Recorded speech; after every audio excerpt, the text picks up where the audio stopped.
में हम लोग जानेंगे ड्राइंग शीट के माप क्या होते हैं। ठीक है, तो आपका जो ड्राइंग शीट होता है वह क्या होता है बेसिकली, वह एक कागज होता है जिसके ऊपर हम लोग विभिन्न ड्राइंग उपकरणों का उपयोग करके पेंसिल या पेन की सहायता से चित्र बनाते हैं। ठीक है, ये जो आपका ड्राइंग शीट होता है ये ड्राइंग बोर्ड के ऊपर आपका अटैच हो जाता है।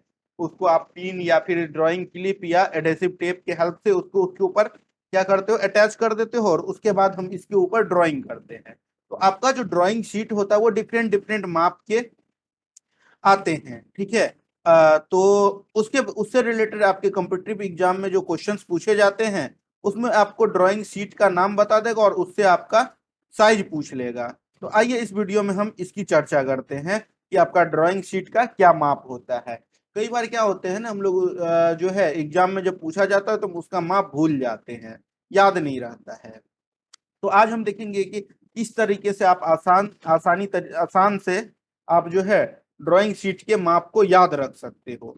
तो बेसिकली आपका जो ड्राइंग शीट का माप होता है वो भारत में भारतीय मानक bureau bureau of Indian standard recommend करता है। ठीक है, भारतीय मानक bureau, the bureau of Indian standard यानी BIS द्वारा रिकमेंड किया जाता है। उसका जो IS नंबर है आपका 108111983।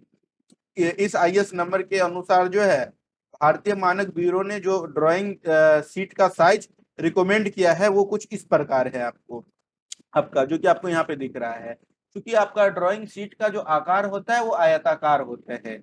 इसमें जो आपको दिया गया है साइज वो आपका में दिया गया है। ठीक है, तो आयत है तो उसका लंबाई और चौड़ाई होगा, उसका लंबाई और चौड़ाई यहाँ पे दिया हुआ है, में दिया हुआ है। अगर आपसे जो है सेंटीमीटर में पूछेगा तो आप सेंटीमीटर में कन्वर्ट कर लेना, या आपसे मीटर में पूछेगा तो मीटर में कन्वर्ट कर लेना, लेकिन जो याद रखना है उसको में रखना है। तो सबसे बड़ा साइज का जो ड्राइंग सीट होता है वो A0 होता है। उसकी अगर हम माप की बात कर ले तो लंबाई जो होगा 841 और चौड़ाई जो है 1189 ये उल्टा भी आपको मिलेगा, 1189 × 841 लिखा हुआ। ठीक ना। जनरली क्या होता है, हम लंबाई डिसाइड करते हैं कि ड्राइंग बोर्ड को आप किस तरीके से मोड़ रहे हो। ठीक है, किस तरह से उसको रोल करते हो रखने के लिए। तो जिस तरीके से आप रोल करोगे, रोल करने के बाद जो आपके सामने रहेगा वो आपका जो है लंबाई हो जाएगा, और जो उसको रोल कर दिए, ठीक है, वो आपका चौड़ाई हो जाएगा। तो सबसे बड़ा साइज का जो ड्राइंग शीट होता है वो कुछ इस प्रकार दिखता है। ये आपका A0 साइज का ड्राइंग शीट है ये वाला। इसकी अगर हम माप की बात कर ले तो इसको रोल इधर से करोगे, इस तरीके से इसको रोल करोगे, ये वाला जो होगा ये इसका लंबाई होगा, और ये वाला रोल हो जाएगा तो ये उसका चौड़ाई होगा। इसकी अगर हम लंबाई की बात कर ले तो इसका लंबाई कितना होता है, 841 ठीक है, और अगर हम चौड़ाई की बात कर ले तो चौड़ाई कितना होता है, 1189 कभी अगर आपसे क्षेत्रफल पूछ दे तो दोनों को मल्टीप्लाई कर देना, उतना स्क्वायर हो जाएगा। अब क्या करते हैं, जो आपका A0 साइज का ड्राइंग बोर्ड है इसकी जो चौड़ाई है ये वाला 1189 ठीक है। एक बात ध्यान रखिएगा, जो चौड़ाई होगा हमेशा सारे के सारे ड्राइंग शीट का लंबाई से ज्यादा होगा। ठीक ना। तो इसकी चौड़ाई को हम लोग क्या करते हैं, इसकी चौड़ाई को दो बराबर भागों में बांट देते हैं इस तरीके से। तो अब क्या हो गया, इससे दो ड्राइंग शीट बन गया। A0 साइज का है उसको चौड़ाई से आधा कर दोगे तो यहाँ से आपको दो ड्राइंग शीट दिखने को मिलेगा। तो एक जो ड्राइंग शीट है ये वाला, ये आपका A1 साइज का हो जाता है। तो A0 साइज को अगर चौड़ाई को दो भागों में बांटते हो तो इस तरीके से दो A1 साइज का ड्राइंग शीट आपको A0 में मिलेगा। अगर हम चौड़ाई की बात करें तो इसका चौड़ाई जो होगा A1 का, अब इसको रोल करोगे तो इधर से रोल करना पड़ेगा, ऐसे मोड़ना पड़ेगा। तो इसकी अगर हम चौड़ाई की बात कर ले तो ये वाला इसका चौड़ाई होगा, और इसकी लंबाई की बात कर ले तो ये वाला लंबाई होगा। तो इसका जो लंबाई होगा, ये जो आपका 1189 चौड़ाई था A0 वाले का, उसका आधा हो जाएगा, क्योंकि उसको इसकी चौड़ाई को दो भागों में हम बांट दिए हैं। तो अगर इसकी हम लंबाई की बात कर ले, इसका लंबाई अब इसका आधा हो जाएगा। तो इसका जब आप आधा करोगे तो 1189 का आधा आपका 594.5 आएगा। क्योंकि आप जो है इसको हम इंटीजर में रखते हैं, इसको पूर्णांक में रखते हैं, इसलिए इसको हम लोग लगभग लगभग 994 के बराबर मान लेते हैं। इसकी ये लंबाई हो गई। अब चौड़ाई की बात करें तो इसका जो लंबाई था A0 वाले का, वही इसका चौड़ाई होगा ये वाला, तो इसका चौड़ाई उतना ही होगा। ठीक है, 841 mm। तो A1 साइज की अगर हम बात कर ले तो A1 साइज का क्या हो जाएगा, यहाँ आप गौर से अगर देखोगे तो यहाँ आपको दिख रहा होगा इसका जो लंबाई था A0 का, A1 का वो चौड़ाई हो गया 841, और A1 का जो आपका लंबाई होगा वो A0 का जो लंबाई है उसका आधा, मतलब इसका आधा ये हो गया। ठीक है, क्योंकि इसकी चौड़ाई को हम दो भागों में बांटे थे तो A1 बना था। फिर अब क्या करेंगे, इसका जो आपका लंबाई है वो इसका चौड़ाई हो जाएगा। ठीक है, ध्यान रखिएगा, A1 का जो लंबाई है वो A2 का चौड़ाई हो जाएगा, और इसको फिर आधा कर लोगे 841 को तो 820.5 यानी कि 820 के लगभग लगभग बराबर होगा। तो अगर यहाँ पे हम देखते हैं ये आपका A0 का था, इसकी लंबाई 841, चौड़ाई जो है 1189 mm, बस इसको याद रखना है। अगला जो होगा इसको दो भागों में बांटोगे चौड़ाई से तो दो A1 साइज का बनेगा, तो जो A1 साइज का होगा वो लंबाई क्या हो जाएगा, जो A0 का चौड़ाई था उसका आधा। और देख लेना है कि हमको पॉइंट में रखना है, पॉइंट में नहीं रखना है। तो 1189 का जब आधा करोगे तो 594.5 आएगा, तो इसको 594 लगभग मान लोगे। ये इसकी लंबाई हो जाएगी A1 का। चौड़ाई कितना होगा, जो इसका लंबाई था, इसका लंबाई 841 था, तो इसकी चौड़ाई भी कितनी होगी 841। चूंकि इसको इधर से रोल करोगे तो ये लंबाई हो गया और ये वाला चौड़ाई हो गया। अब ये वाला भी A1 साइज का ही है, इसको भी आप दो बराबर भाग में चौड़ाई से डिवाइड करो। इसका ये लंबाई हो गया, ये वाला चौड़ाई हुआ, तो इधर से आप दो बराबर भागों में बांट दो इस तरीके से। तो एक ये सीट बना, एक ये सीट बना, तो ये जो सीट बनेगा ये अब A2 का हो जाएगा। और इसकी अगर हम लंबाई की बात करें, क्योंकि ये 594 है तो इसको भी लगभग लगभग हम 594 मानेंगे, क्योंकि ये दोनों को दो बराबर भागों में बांटा गया था।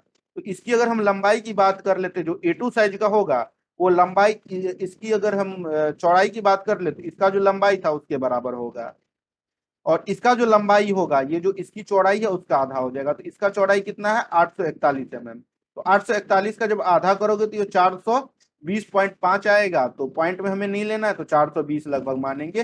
तो इसके चौड़ाई का आधा जो है इसकी लंबाई होगी, क्योंकि अब इसको इधर से रोल करना पड़ेगा, तो ये लंबाई बन गया और ये चौड़ाई, तो इसकी लंबाई आधा हो गया। ठीक है, इसकी चौड़ाई का आधा हो गया। और इसकी चौड़ाई की अगर हम बात कर ले तो इसका चौड़ाई जो इसकी लंबाई, इसकी चौड़ाई की अगर हम बात कर ले तो इसका चौड़ाई वही होगा जो इसका लंबाई था 594 mm के आसपास। ठीक है, इस तरीके से। अब ये वाला भी A2 है, ये वाला भी A2 है, तो इसको क्या करिए, इसकी चौड़ाई से डिवाइड कीजिए। इसका चौड़ाई कौन हो गया, ये वाला 420, ये चौड़ाई हुआ, ये लंबाई हो गया। ठीक है, तो सॉरी, ये वाला आपका चौड़ाई हो गया, ये वाला लंबाई था। ठीक ना, ये वाला जो 994 mm चौड़ाई है इसको दो बराबर भागों में बांट दिया ऐसे करके। जब इसको ऐसे करके बांटोगे तो ये आपका A3 का बनेगा, A3 का दो A2 से निकलेगा, तो ये A3 हो गया। अब इसकी अगर हम लंबाई की बात करें तो इसका लंबाई कौन सा होगा, जो इसका चौड़ाई है उसका आधा, इसका चौड़ाई 994 है, तो उसका जब आप आधा करोगे तो ये लगभग लगभग आपका कितना आएगा, 997 mm आ जाएगा। ठीक है, इसका आधा, तो ये इसका क्या हो जाएगा, चौड़ाई हो जाएगा। अगर हम लंबाई की बात कर ले तो इसका जो चौड़ाई था, इसका चौड़ाई कौन सा था 420, तो उसी के बराबर होगा ये लंबाई इसका, सॉरी इसका चौड़ाई 420, और इसका लंबाई जो होगा इसकी चौड़ाई का आधा होगा। अब क्या करते, ये इसका क्या हो गया, लंबाई हो गया, और ये इसका चौड़ाई हो गया। तो 420 जो आपका चौड़ाई है इसको दो बराबर भागों में फिर बांटेंगे A3 वाले को, तो यहाँ से आपको A4 वाला मिलेगा। ये वाला आपका A4 हो गया। इसकी अगर हम लंबाई की बात कर ले तो इसका लंबाई इसकी चौड़ाई का आधा, 420 का आधा कितना हो जाएगा आपका 210 mm हो जाएगा। ठीक है, इसका लंबाई आपका 210 mm, और इसकी अगर हम चौड़ाई की बात कर ले तो इसका चौड़ाई कितना होगा, जो इसका लंबाई था, इसका लंबाई कितना था 297 mm, तो इसका भी लंबाई 297 mm की होगा। तो ये बन जाएगा आपको A4, जो आप फोटोकॉपी में यूज करते हो वो A4 साइज का करते हो पेपर यूज, उसकी माप ये होती है ब्यूरो ऑफ इंडियन स्टैंडर्ड के अकॉर्डिंग। तो अब A4 साइज का मिला, जिसका कि आपका लंबाई कितना है 210, और ये सॉरी उसकी लंबाई कितनी है 297, और चौड़ाई कितना है, सॉरी इसका लंबाई कितना है 210 और चौड़ाई कितना है 297। ठीक है, तो अब इसके चौड़ाई को दो भागों में बांट लेंगे। तो A4 को जब दो भागों में बांटोगे, ये भी A4 ये भी A4, ये 210 है, ये भी 210 हो गया, इसका भी लंबाई। इसको जब बांटोगे तो ये कुछ इस तरीके से बटेगा, तो यहाँ से A5 साइज का हो जाएगा। इसकी अगर हम लंबाई की बात कर ले, इसका लंबाई कितना होगा, जो इसका चौड़ाई है उसके बराबर। सॉरी, इसका लंबाई कितना होगा, इसका जो चौड़ाई था उसका इसका जो लंबाई था उसका आधा, इसका जो सॉरी इसका जो चौड़ाई था उसका आधा, तो इसका चौड़ाई कितना है 297 mm, इसका आधा हो जाएगा, इसको जब आधा करोगे तो इसका लंबाई आ जाएगा 148 mm। और चौड़ाई कितना होगा, इसका जो आपका लंबाई था, इसका लंबाई कितना था 210, उतना ही होगा इसका 210। ठीक है, फर्दर अगर A6 का बनाना है तो इसका चौड़ाई कितना होगा आपका, इसका चौड़ाई कितना हो गया ये वाला, अब इसको ऐसे डिवाइड करोगे, 210 इसका चौड़ाई हुआ, 210 को डिवाइड करोगे तो कितना हो जाएगा 105 हो जाएगा इसका लंबाई, और चौड़ाई कितना रहेगा, जितना चौड़ाई इसका 141 mm, 148 mm, सॉरी 41 नहीं 148। तो इस तरीके से हम लोग ड्राइंग शीट को डिसाइड करते हैं। तो एक बार यहाँ पे आप साइज देख लो सेम उसी तरीके से किया हुआ है या नहीं है, यहाँ पे जब देखोगे तो आपको और क्लियर हो जाएगा। सबसे पहले A0 साइज का आपको याद रख लेना है, 841 इंटू 1189 होता है। ठीक है, उसके बाद जो अगला A0 होगा वो क्या होगा, इसकी चौड़ाई को दो भागों में बांटोगे और इसका लंबाई बन जाएगा, इसका चौड़ाई 1189 को दो भागों में बांटोगे तो 194.5 आएगा, तो इंटीजर ले लेना 194 के लगभग mm, और इसका जो लंबाई था वो इसका चौड़ाई बन जाएगा, फिर इसका लंबाई इसका चौड़ाई, इसका लंबाई इसका चौड़ाई, इसका लंबाई इसका चौड़ाई, इसका लंबाई इसका चौड़ाई। ठीक है, बाकी इसका जो लंबाई है इसको आधा किए थे, इसके चौड़ाई को आधा किए थे, तभी तो दो इस तरीके का बना था A1, तो इसका आधा यहाँ कर लेना, अगर इंटीजर में नहीं हो तो उससे पहले देख लेना कौन सा इंटीजर आएगा, इंटीजर बना लेना। इसको आधा करोगे तो 420.5 आएगा, तो 420 लेंगे, इसका आधा करोगे तो 297 आएगा, इसका जब आधा करोगे तो 420 का 210 आएगा, इसका आधा करोगे 148, और इधर 210 आ जाएगा, जो इसका लंबाई है वो इसका चौड़ाई है। ये चीजें आपको ध्यान में रखना है। तो यहाँ पे जो आपका ड्राइंग बोर्ड होगा पहला वाला, उसके चौड़ाई को दो भागों में बांटे तो दो बन गया A1 का, फिर इसके चौड़ाई को दो भागों में बांटे तो A2 का दो बना, फिर A2 के चौड़ाई को दो भागों में बांट लिए तो A3 का दो बना, फिर A3 के चौड़ाई को दो भागों में बांटे तो फिर आपका A4 बना। ठीक है, यहाँ ध्यान दीजिए, इस तरीके से हो गया। इसी तरह से A4 के चौड़ाई को दो भागों में बांटे तो A5 बन गया। इस तरीके से आप ड्राइंग बोर्ड के साइज को याद रख सकते हो, आपके एग्जाम में पूछे जाएंगे तो आप बता सकते हो। चलिए मिलते हैं, अब आपको इस वीडियो को हम यहीं समाप्त करते हैं, मिलते हैं आपसे नेक्स्ट वीडियो में किसी नए टॉपिक के बारे में हम लोग डिस्कस करेंगे। चलिए, थैंक यू।